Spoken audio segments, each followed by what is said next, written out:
don't know if you guys know this, but I'm a big fan of Danganronpa. I've played through all the games. I was even excited when the original anime came out. It wasn't great, but I still enjoyed it. So when it was announced that there was going to be a new anime that was a sequel to the games, I was beyond excited. This was going to wrap up everything for the students at Hope's Peak Academy and give the fate of the 77th class from Super Danganronpa 2.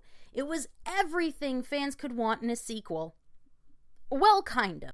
I know that Lark talked a little bit about this when he did his original Danganronpa review, but for my birthday, I wanted to dive a little deeper into the final chapter of the story of Hope's Peak Academy with Danganronpa Future Arc and Danganronpa Despair Arc.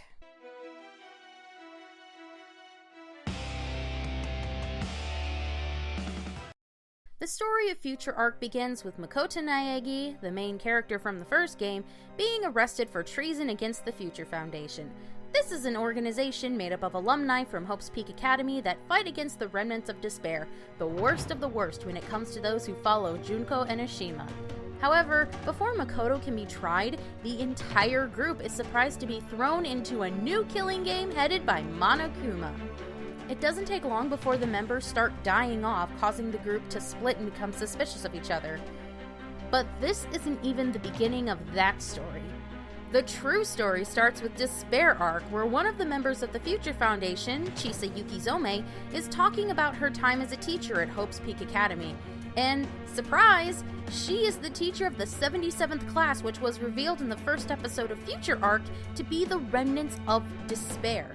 But this is back when they were all quirky and charming, some more so than others. Then again, I can't complain too much since my favorite character is literally the nicest douchebag you'll ever meet. From here, the two stories are weaved together into a mostly cohesive narrative. When Future Arc addresses a mystery during the killing game, it's usually answered in a follow-up episode of Despair Arc. Other times, events in Despair Arc lend backstories to characters in Future Arc and shed a bit more light on some of their motives.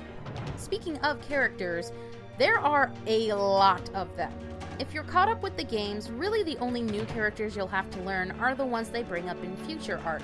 Even then, you don't have to learn as many as you think, because quite a few of them are dead in the first 4 episodes, most of whom don't even show up in Despair Arc.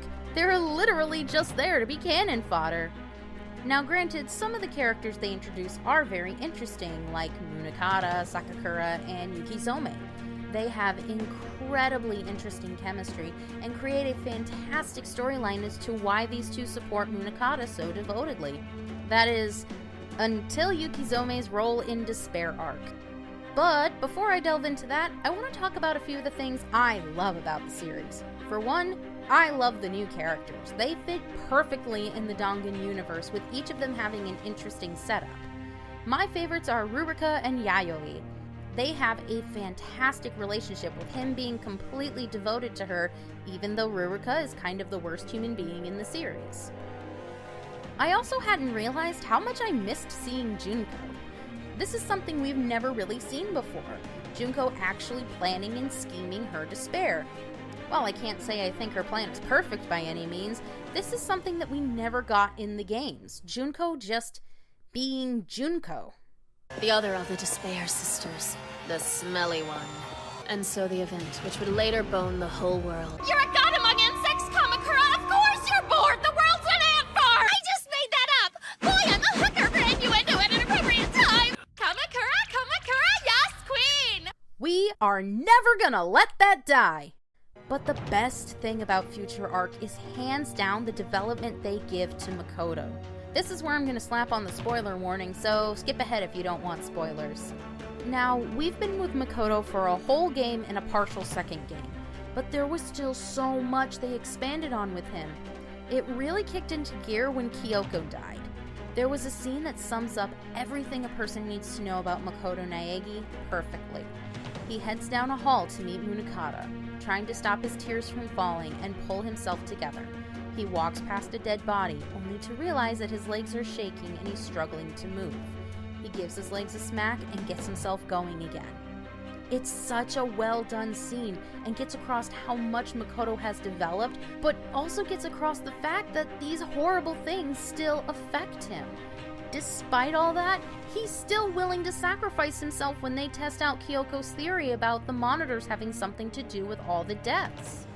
The scene where Makoto is forced to watch Junko's brainwashing video is both chilling and heartbreaking. He's carried this guilt and these deaths with him since the very first one. But he knew that it was going to be a hard road. He decided to carry these deaths with him rather than just completely move on. Their deaths are what drives him. That is why Makoto is such a fantastic character. But this brainwashing video was also used as a tool to destroy probably the best new character. Yuki Sohma is taken by Junko and is one of the first victims submitted to test the influence of the video. Now, I understand the brainwashing video is meant to fill the victim with complete and total despair, but this completely eradicates Yuki Sohma's personality. She was a kind and caring person who would do anything for her students and Munakata. At least with the other students, they still had remnants of their personality. It would have been interesting if she blacked out or was unaware of when she was committing these acts, but once it's revealed that she was totally aware of everything that she was doing, it almost undermines everything about her character. Honestly, the brainwashing video itself is kind of disappointing. The games built Junko to be this master of despair, someone who can manipulate anyone and get into their head. She's not even the one who makes the video. It's this little weenie here, Ryota Mitarai. Now, it is very Junko to have her manipulate someone into committing her dirty work, but Mitarai doesn't even fall to despair. He's just a pathetic creature that's more concerned with self-preservation.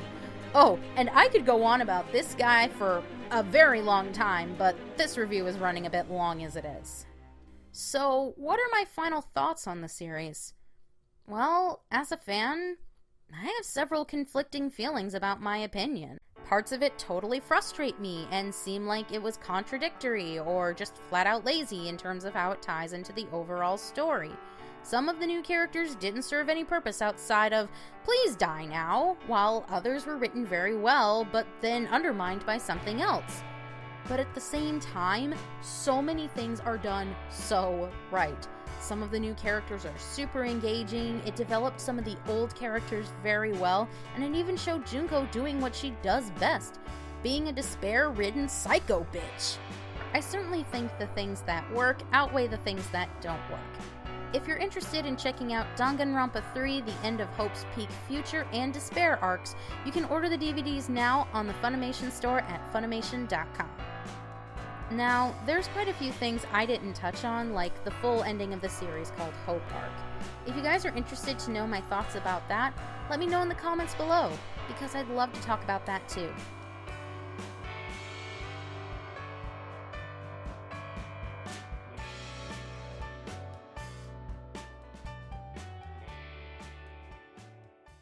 Thanks everybody for watching our review. If you wish to keep up to date with Anime America events, be sure to follow us on Facebook, Twitter, Instagram, and even Tumblr. If you want to support this channel, be sure to click on the notification bell to keep up with our video uploads, as well as liking this video and sharing it on any social media platform you choose. If you wish to support us financially, we have a Patreon page with numerous rewards to fit your budget, as well as sell posters on Store Envy and t-shirts on Teespring. Don't forget to subscribe to Anime America for more awesome reviews and top 10 lists. We also have a sister channel called Pop Spectrum, where we review anything in pop culture. Thanks again for watching, and stay tuned to Anime America.